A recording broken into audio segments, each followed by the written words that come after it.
wonderful afternoon and welcome to the News Flash on 103.5 FM. First, the headlines. Tinubu preaches global collaboration at Abu Dhabi Sustainability Week. Oil marketers lobbies Dangote refinery as petrol depot prices increase. Gunshot disrupts Edo State governorship election petition tribunal. On a foreign scene, African Union commends Somalia, Ethiopia for restoring ties. And in sports, Shirley meets Super Eagles in Ikene ahead of Chan draw.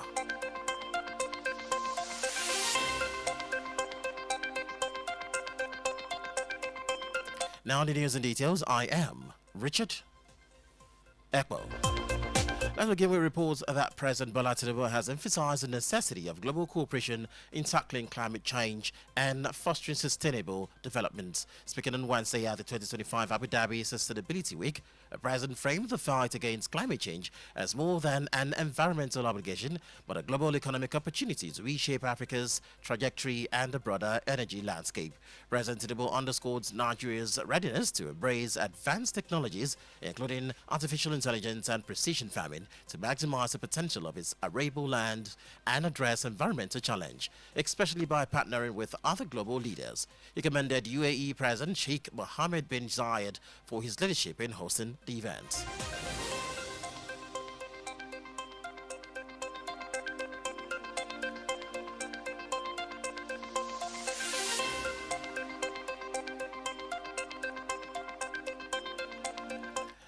The Independent Marketers Association of Nigeria, IPMAN, has turned to the Dangote Petroleum Refinery following a significant 4.7% rise in the depot price of premium motor spirit (PMS), commonly known as petrol. Likewise, the price surged from 907 naira per litre last Friday to 950 naira per litre. The increase is linked to the rising cost of crude oil, which jumped to $80 per barrel this week, up from $73 per barrel the previous week. IPMAN's public relations officer, Mr. Chinedu Ukadike, explained in an interview with newsmen that while some marketers still buy from private depots, the Dangote refinery arrangement offers the best pricing.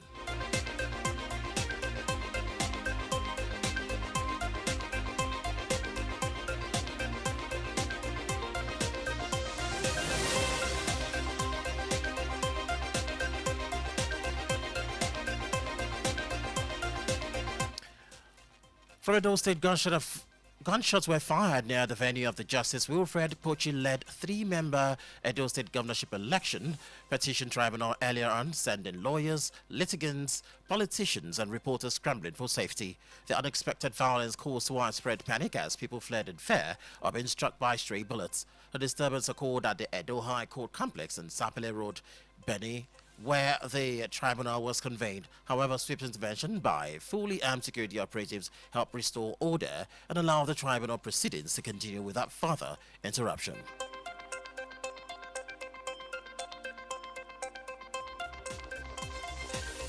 And on the foreign scene, Ethiopia and Somalia buried their year-long hatchets caused by Addis Ababa's quest for sea access from Somaliland. Meanwhile, the African Union has called the restoration of full ties between the two countries as important milestones. The revival of ties followed Somali President Hassan Sheikh Mohammed's trip to Addis Ababa on the weekend. The development means Ethiopian troops will stay in Somalia as part of an African Union peacekeeping mission, not minding that Somalia had initially threatened to replace them with Egyptian soldiers.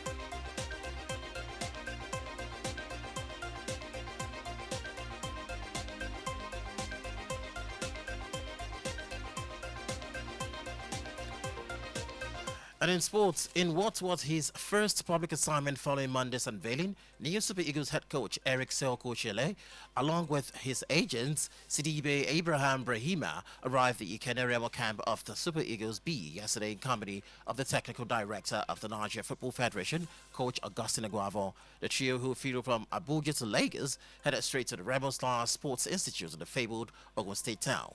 Meanwhile, the draws for the final tournament of the 8th African Nations Championship will take place in Nairobi, Kenya this evening, hours after the Confederation of African Football CAF announced its postponement of the tournament till August. According to the reports, Super Eagles team administrator Dayo Enebi Acho is on ground in Nairobi ahead of the ceremony that will hold at the Kenyatta International Convention Center from 6 p.m. Nigerian time. That's about it on the News Flash on 103.5 FM, as compiled and edited by Anulu Akboitu. I am Richard Akbo. For eyewitness reports, news mentioned in the news commercial, contact Honor FM Newsroom on 0817-675-5555 or 0913-600-1035 or send an email to honorfm23@gmail.com. You can also visit the website at www.honorfm1035.net for information. Please join us at 4 for your stories in Yoruba and at 6 p.m. for the national news. Thank you for listening. Good afternoon. That